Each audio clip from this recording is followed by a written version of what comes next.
पिछले क्लास में हम लोग क्या पढ़े थे?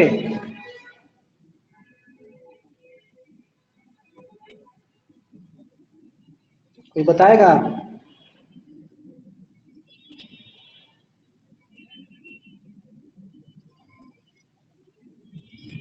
बोलिए, पिछले क्लास प्लाज्मोडियम में के क्या बारे पढ़े में थे? पढ़े थे। प्लाज्मोडियम के बारे में सर डिफिनीशन लिखवाए प्लाज्मोडियम। हुए थे। अच्छा, यानी कि हम लोग हार्मफुल माइक्रोब्स पढ़े थे। Yes sir. Disease causing microbes. Yes sir. तो पिछली क्लास में मैंने पढ़ाया था प्लाज्मोडियम। Yes sir.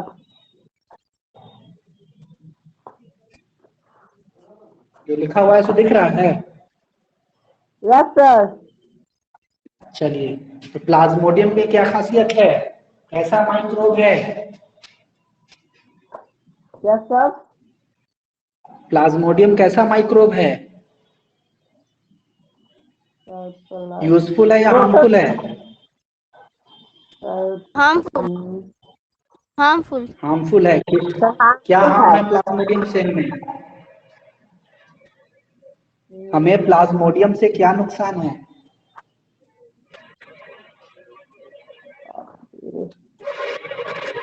बताइए।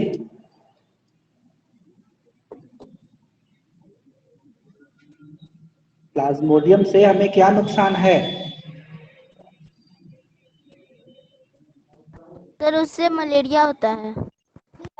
मलेरिया होता है। इसे हम लोग क्या कहेंगे? प्रोटोजोआ। Malarial parasite. ये क्या है? Malarial parasite. Parasite.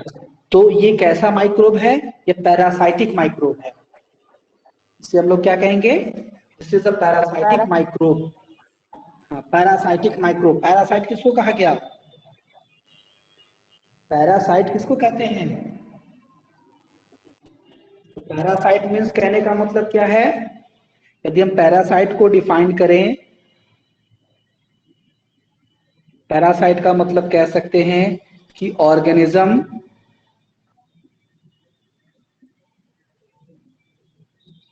which is totally dependent on its host for nutrition.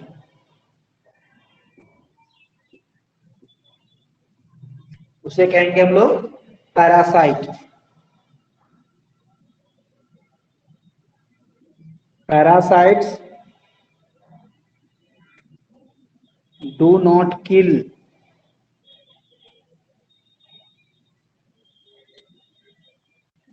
do not absorb nutrition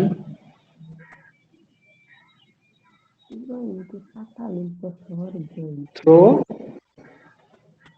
killing their host. Host किसको कहते हैं? I don't know. गेस्ट और होस्ट को समझते हैं?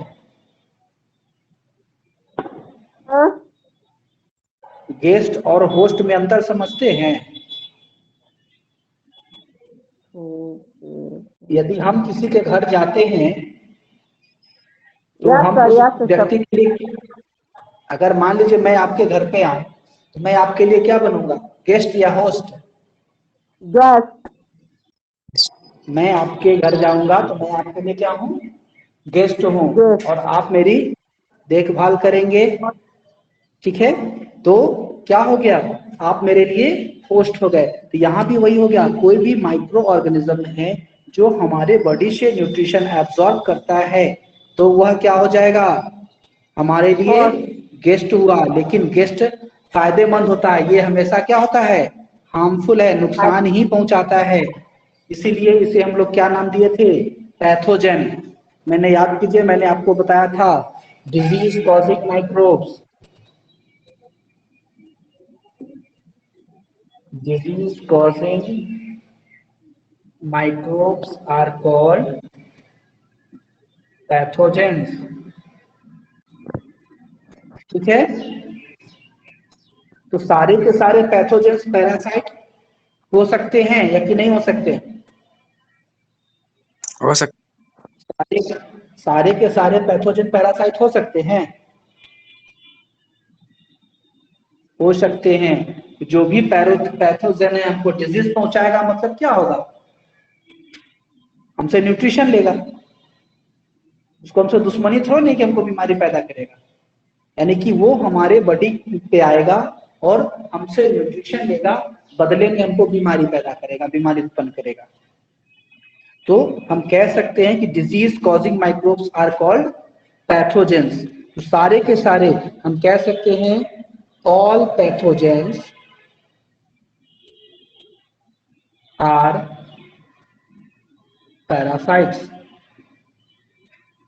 All pathogens are parasites. लेकिन हम ये नहीं कह सकते, हम यहां पर ये कह सकते हैं all pathogens are parasite, but all parasites are not pathogens। ये पॉइंट समझ में आया या नहीं? बोलिए।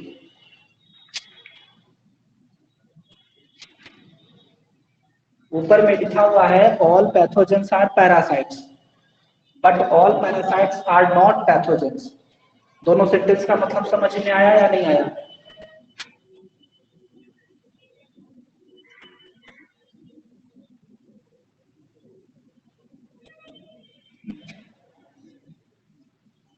किसी को कोई दिक्कत है तो बोलिए।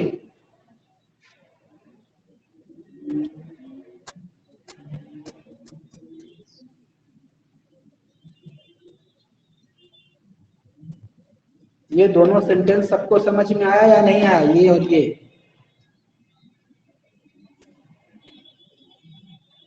यदि किसी को समझ में आया हो तो मुझे एक्सप्लेन कीजिए।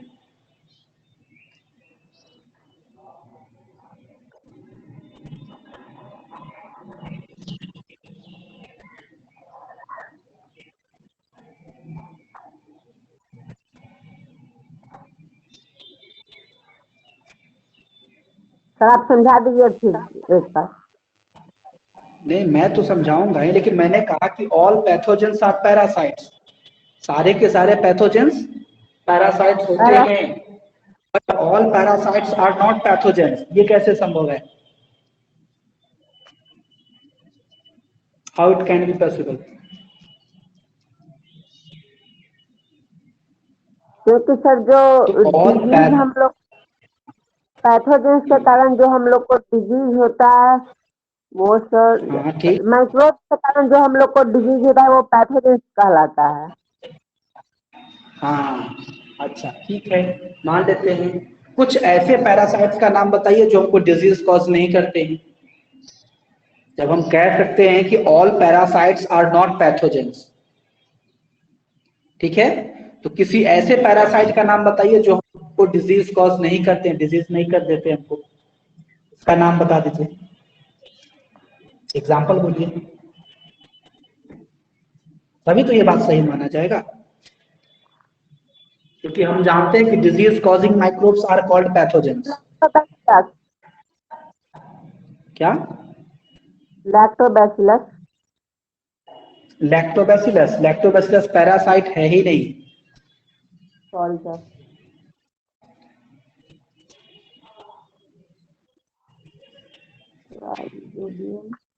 आपने लीच का नाम सुना है? लीच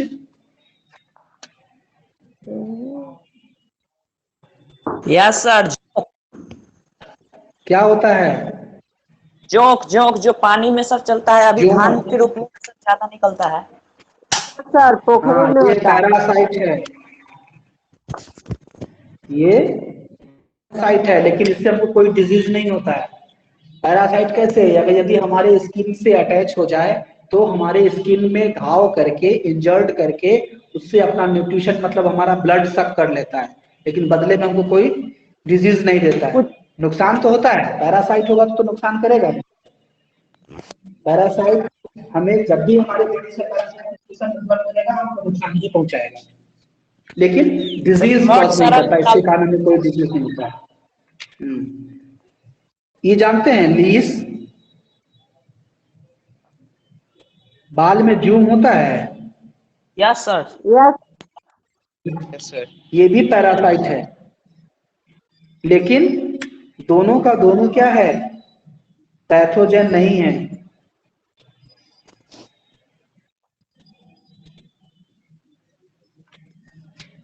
डिजीज कॉज नहीं करता। दूसरी बात, हम जानते हैं कि जो पैथोजन होते हैं वो माइक्रोब्स होते हैं, और ये माइक्रो ऑर्गेनिज्म नहीं है, मल्टी सेलुलर ऑर्गेनिज्म है। They can be, they are visible through our naked eyes. ये सब हमारी आंखों से दिखाई देते हैं, और माइक्रोब्स को हम लोग ऐसे डायरेक्टली नहीं देख सकते। माइक्रोब्स को देखने के लिए हमें माइक्रोस्कोप की ही जरूरत पड़ती है। Yes sir. अब समझ में आया ना नॉर्मल पैरासाइट और पैथोजन में डिफरेंस? यस सर, समझ में आ गया। अच्छा, मॉस्क्यूटो क्या है, पैरासाइट है या पैथोजन है? सर सर मॉस्किटो पैथोजन से सर। कैसे? सर क्योंकि मॉस्क्यूटो वो कौन हम सा लोग डिजीज का कारण है? Sir malaria. मॉस्क्यूटो जो है किस डिजीज का कारण है? Malaria, typhoid. Malaria. Malaria mosquito के कारण तो नहीं होता, तो प्लाज्मोडियम के कारण होता है। Sorry sir. टाइफाइड। मॉस्क्यूटो क्या है, उसका स्प्रेडिंग एजेंट है, उसको फैलाने का काम करता है। टाइफाइड होगा, टाइफाइड। हाँ, मॉस्क्यूटो तो बेचारा हमारा खाली खून पीता है, नुकसान हमको पहुंचाता है, बीमारी को फैलाता है, लेकिन उसे पैथोजन नहीं कहेंगे। क्यों नहीं कहेंगे? क्योंकि वह नेक्ड आई से दिखाई देता है। दूसरी बात, वह डिजीज कॉज नहीं करता। डिजीज कॉजिंग माइक्रोब जो है पैथोजेन, यानी कि कहने का मतलब कि ये जो हमारा प्लाज्मोडियम है, उस प्लाज्मोडियम को कैरी करता है from infected person to healthy one. वह प्लाज्मोडियम को इन्फेक्टेड पर्सन से लेकर हेल्दी पर्सन तक ट्रांसफर करने का काम करता है, खुद बीमारी का कारण नहीं है। इसीलिए हम मॉस्क्यूटो को क्या कहेंगे, पैरासाइट तो कहेंगे, लेकिन पैथोजन नहीं कहेंगे। ठीक है? उसके अकॉर्डिंग हम कह सकते हैं जो पैरासाइट्स है उसको दो कैटेगरी में हम बांट सकते हैं। एक पैरासाइट होगा जिसको हम कहेंगे इक्टोपैरासाइट्स, दूसरा होता है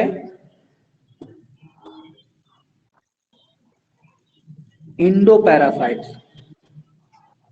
इंडो मतलब क्या होता है, अंदर, और इक्टो मतलब बाहर। बाहर। तो ये क्या करेंगे, absorb nutrition from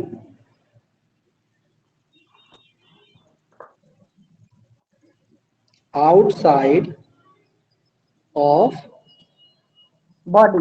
host body, या होस्ट बॉडी के बाहर से न्यूट्रिशन एब्सॉर्ब करता है। और जो इंडो पैरासाइट्स होते हैं वो क्या करेंगे, absorb nutrition from inside of host body. ये हमारे बॉडी के अंदर रहते हैं और अंदर रह के हमसे न्यूट्रिशन लेते हैं। ठीक है? Yes sir. अगर इंडो पैरासाइट का एग्जाम्पल हम लोग अगर बताएं तो इंडो पैरासाइट का एग्जाम्पल हमारा प्लाज्मोडियम हो सकता है, क्योंकि हमारे बॉडी के अंदर रहता है, लेकिन ये पैथोजन है। दूसरा इंडो पैरासाइट है स्कैरिस। ठीक है? उसके बाद एक पैरासाइट है, एग्जाम्पल है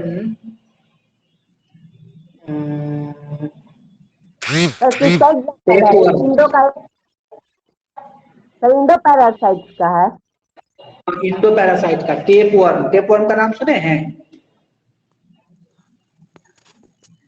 टेप वर्म जो होता है यह इंडो पैरासाइट है, हमारे बॉडी के अंदर रहता है और ये विजिबल है, दिखाई देता है, नेक्ड आई से दिखाई देता है, काफी लंबा, इतना लंबा होता है। टेप वर्म जो होता है वह ऐसा होता है, इतना लंबा होता है और फ्लैटेंड होता है, चपटा होता है।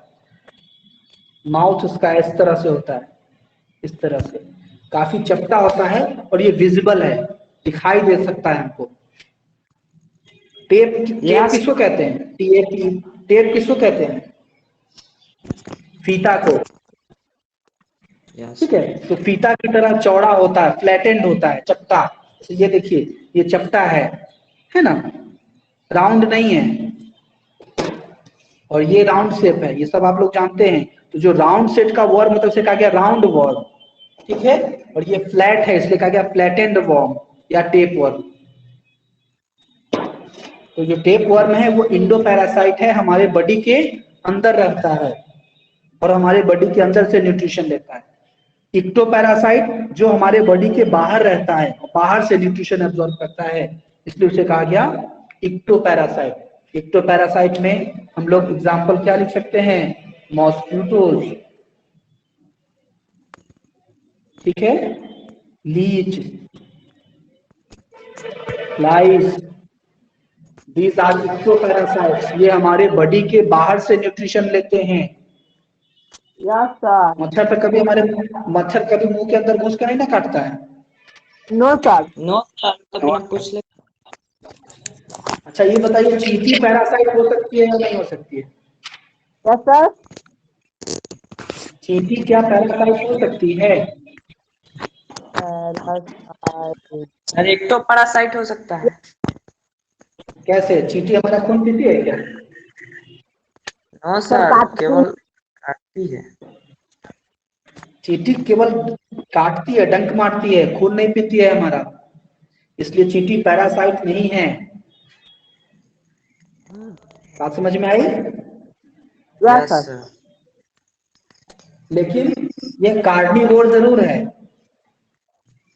अगर हमारे बॉडी में कहीं घाव हो जाए, ठीक है, हमारे शरीर में कहीं घाव हो जाए और उस घाव से पस निकलने लगे, अगर उसको हम साफ नहीं करें तो उसमें चींटी जरूर लग जाएगी।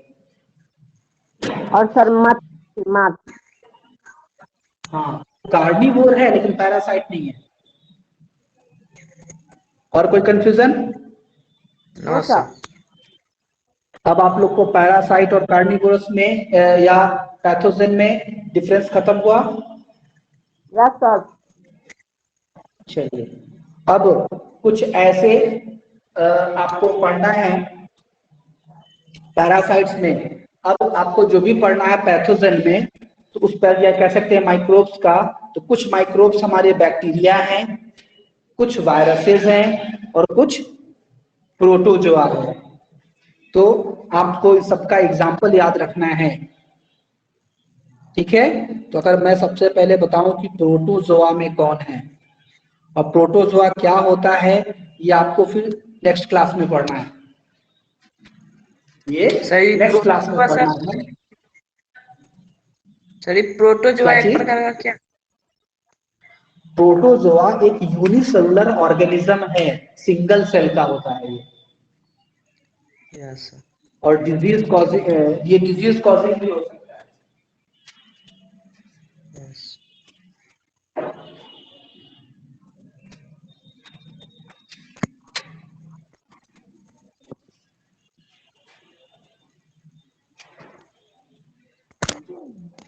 प्रोटोजोआ डिजीज कॉजिंग हो सकता है, पैरासाइट भी हो सकता है। तो यदि हम प्रोटोजोआ का एग्जाम्पल दें तो प्रोटोजोआ में हमारा होता है, लेकिन हमें कैसा पढ़ना है? हार्मफुल पढ़ना है। प्रोटोजोआ में कुछ यूजफुल भी है, तो हमें केवल हार्मफुल पढ़ना है। एक होता है एंट अमीबा,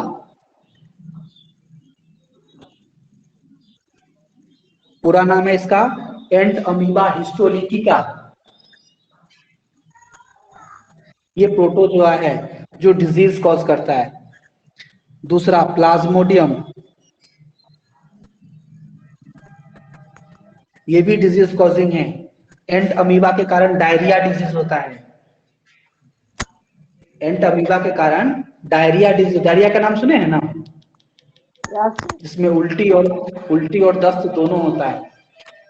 यस सर। हाँ, तो एंट अमीबा ये कह सकते हैं मतलब डायरिया कॉजिंग है। प्लाज्मोडियम, एक होता है ट्राइपेनोसोमा।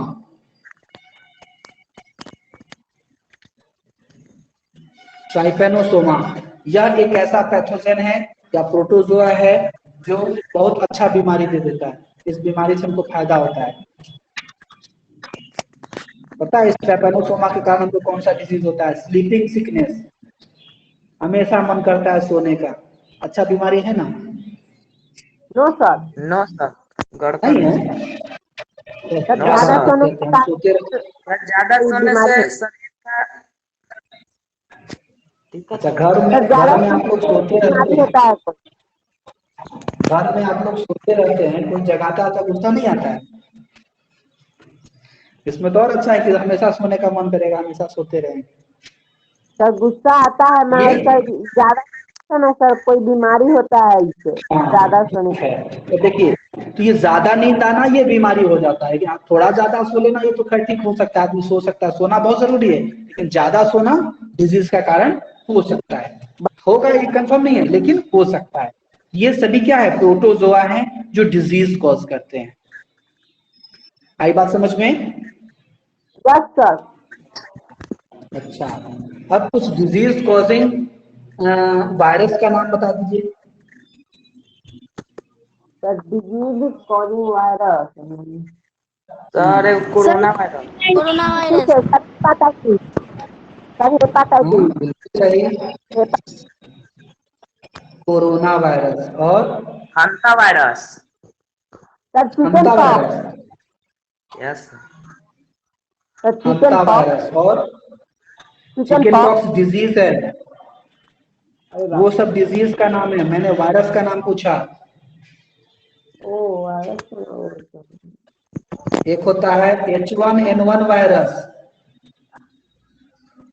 H1N1 वायरस जिसके कारण बर्ड फ्लू होता है। सर एक एंटीवायरस। ठीक है? हाँ, एंटीवायरस। एक होता है HIV, human immuno deficiency virus, जिसके कारण एड्स होता है। एक होता है TMV, इसका फुल फॉर्म है टोबैको मोजैक वायरस। ये डिजीज कॉज करता है, लेकिन किसमें? ह्यूमन बॉडी में नहीं, टोबैको के प्लांट में। तंबाकू देखे हैं ना, यस तंबाकू के सर। पत्ता में बीमारी पैदा करता है। और वायरस का तो बहुत सारा एग्जाम्पल है, वायरस का और भी बहुत सारा एग्जाम्पल है। अगर मैं एक्सप्लेन करूं तो वायरस का एग्जाम्पल और भी हो सकता है। इन्फ्लुएंजा वायरस,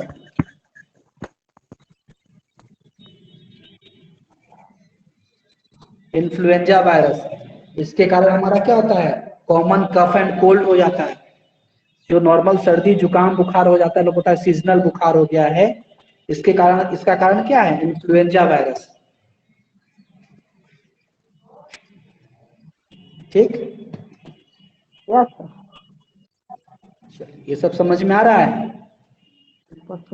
चलिए, आपका यस बुक सर। में फिर हाँ। अगला टॉपिक, आपके हेलो बुक का अगला टॉपिक क्या है?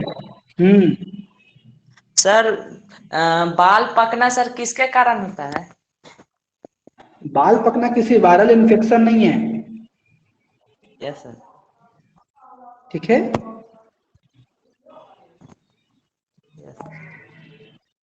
सर कोई होगा ना जैसे जिसके कारण किसी।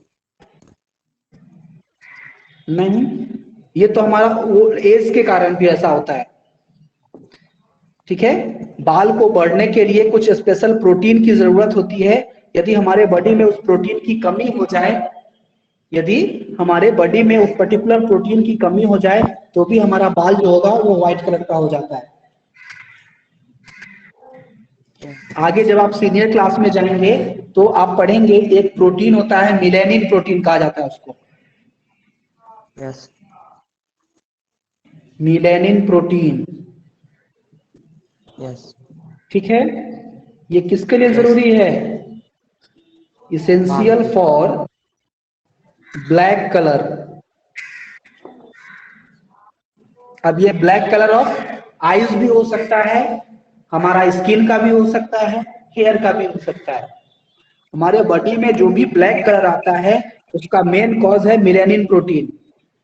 आपने देखा किसी किसी के स्किन पे तिल होता है, पता ना, स्पॉट जैसा। यस यस हाँ, तो वो भी मेलानिन प्रोटीन के कारण होता है। अगर मेलानिन प्रोटीन किसी पर्टिकुलर एरिया में, पर्टिकुलर जगह पे अगर ज्यादा मात्रा में जमा हो जाता है, ठीक है, तो वो भी हमारा मेलानिन के कारण होता है। यदि हमारे बॉडी में या हमारे हेयर का जो स्काल्प होता है, जिसको कहते हैं सिर का ऊपर का चमड़ा होता है, उसमें यदि मेलानिन प्रोटीन का सिक्रीशन कम होता है, उसके कारण भी हमारा बाल पकने लगता है। सर, मिलेनियन प्रोटीन सर किसमें मिलता है? मेलानिन प्रोटीन हमारे बॉडी में सिंथेसाइज होता है, हम अलग से इसको नहीं रख सकते, बाहर से इसे हम नहीं कंज्यूम कर सकते, ये हमारे बॉडी में खुद सिंथेसाइज होता है। यस सर कुछ बात। सर, एक B12 विटामिन कमी से भी बाल पकता है। B12, अगर विटामिन B12 में विटामिन जो भी होता है, ठीक है, सिंपली आप ये समझ लें कि यदि हम लोग बैलेंस डाइट कंज्यूम नहीं करेंगे, बॉडी में बहुत सारा डिस्फंक्शन हो सकता है। अब हो सकता है कि इस मेलानिन के फॉर्मेशन के लिए B12 की जरूरत हो, मेलानिन प्रोटीन के सिंथेसिस के लिए B12 विटामिन की जरूरत हो सकती है। बात समझ में आई? Yes sir. हाँ, इसलिए B12 विटामिन की जरूरत पड़ सकती है। तो हम सिंपली, अब कहा जाता है, जैसे हम लोग जूनियर क्लास में हम लोगों ने पढ़ा है balance diet, we need consume, इसे इरेज कर दूं? Yes yes sir. Sir. Yes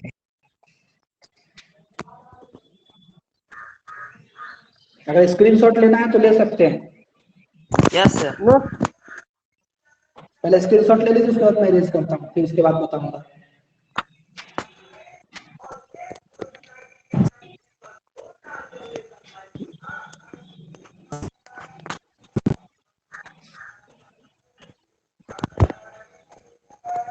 हो गया सर। हो गया? चलिए इसका लीजिए, ये वाले रिजल्ट का।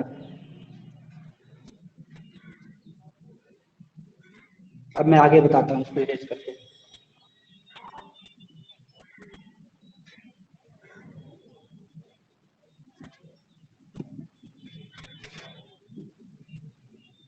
यस सर, हो गया।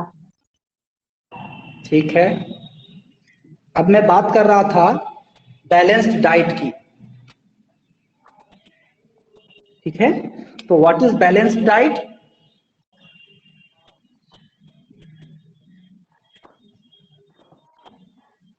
What is balanced diet? कहने का मतलब, यदि इसको एक्सप्लेन करें, हम कह सकते हैं a diet containing all the nutrients in required amount,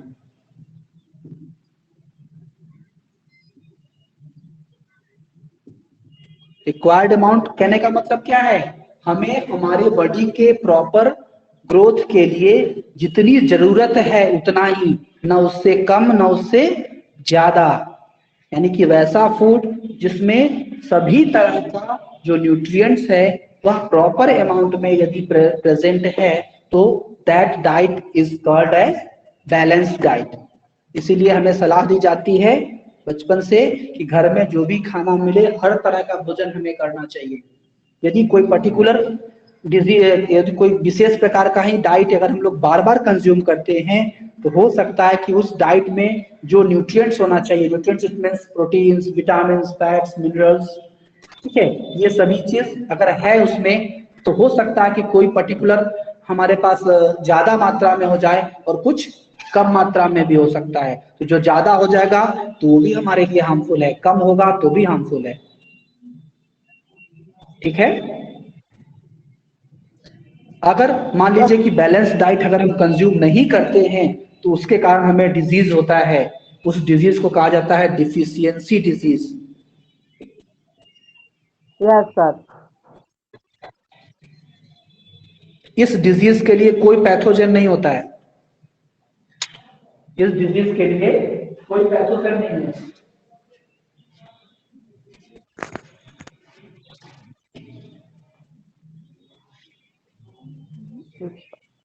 sir pathogen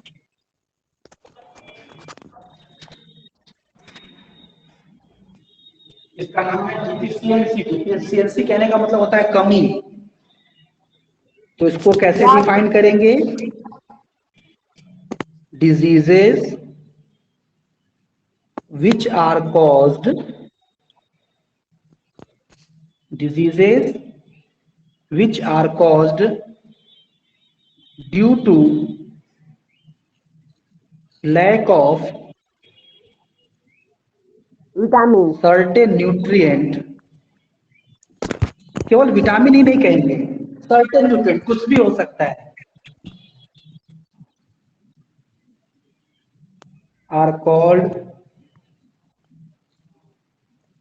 deficiency diseases। जैसे हम लोगों ने सुना है नाइट ब्लाइंडनेस,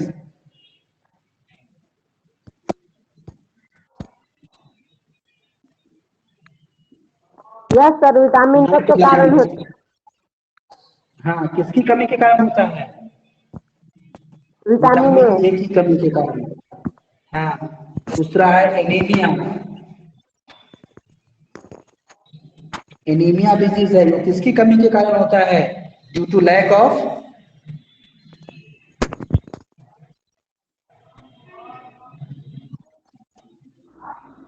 ड्यू टू कह सकते हैं लैक ऑफ, बताइए, आयरन। तो आयरन मिनरल है, और नाइट ब्लाइंडनेस विटामिन ए की कमी से होता है। एक डिजीज होता है scurvy. Scurvy, yes sir. Scurvy ये किसके कारण होता है? Due to lack of vitamin C. Vitamin C. Sir एक due berry to berry lack of vitamin, हाँ बेरी बेरी। जो विटामिन सर बी की विटामिन कमी से। सी।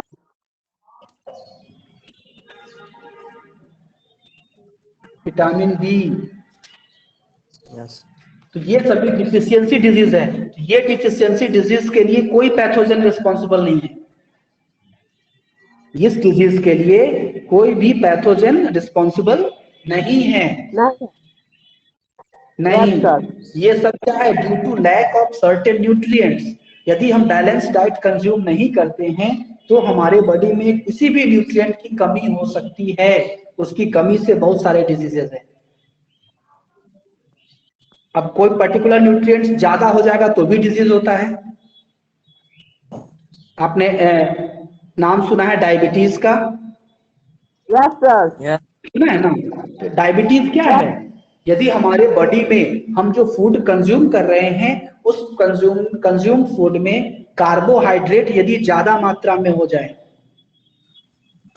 हम जो फूड कंज्यूम कर रहे हैं, खाना खा रहे हैं, उसमें कार्बोहाइड्रेट मतलब मीठा चीज अगर हम ज्यादा खा लें तो उसके कारण हमको डायबिटीज हो सकता है। एक दिन सर ज्यादा शुगर। खाने से नहीं होगा, अगर लंबे समय तक खाते हैं तो डायबिटीज हो सकता है। सर शुगर का आयरन क्वांटिटी ज्यादा। आयरन अगर हमारे डाइट में आयरन की कमी है तो एनीमिया हो जाएगा। यदि वही आयरन अगर हम ज्यादा मात्रा में अगर कंज्यूम कर लेते हैं तो हार्ट कह सकते हैं हमारा हार्ट बीट बढ़ सकता है। सोडियम क्लोराइड अगर हम ज्यादा मात्रा में कंज्यूम कर लें, जो नमक हम लोग खाते हैं, उससे हमारा हार्ट बीट बढ़ सकता है। ठीक है, तो ये सभी अलग अलग है। ये आपको ये जो डिफिशियंसी डिजीज है बैलेंस, ये आपको नेक्स्ट क्लास में पढ़ना है। अभी इस क्लास में आपको पढ़ना है इन्फेक्शियस डिजीज के बारे में, जो पैथोजन के कारण होता है। बात समझ में आई? Yes sir. चलिए, तो क्लास आज का एंड करूं? Yes sir. सर एक मिनट स्क्रीनशॉट ले रहे हैं सर। हाँ ले लीजिए। और नियाज सर का कुछ मैसेज आया, उनको रिप्लाई भी करना है।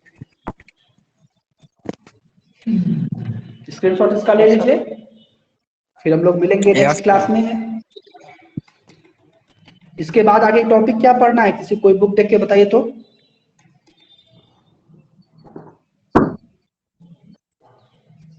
किसी चैप्टर में आगे कौन सा टॉपिक है?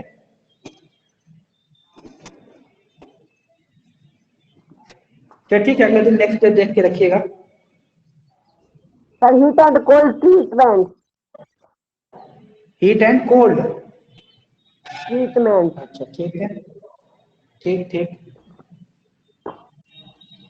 ठीक है, मिलते हैं हम लोग नेक्स्ट क्लास में। Okay sir, bye sir. Bye. Bye sir. Bye sir. Vikram हाँ कौन है कि कौन चैप्टर में के सर ये करवा रहे थे, चैप्टर 2? हाँ। अरे ये गोलू क्लास नहीं कर रहा था। मालूम न का है। हम फोन किए हैं तब पर हम ना उठाया। उठावे नहीं किया है। हम्म, का है? क्या मालूम। कद कई बार मैथो गाड़ी कर रहे थे तो कह रहा है कि हम थोड़ा दूसरे जगह हैं तो आ रहे हैं। हम्म, ठीक है तो रखेगा। ठीक। तोरो इनके पता नहीं पसर जाती तनी ताक देती गोरी त मर जाती।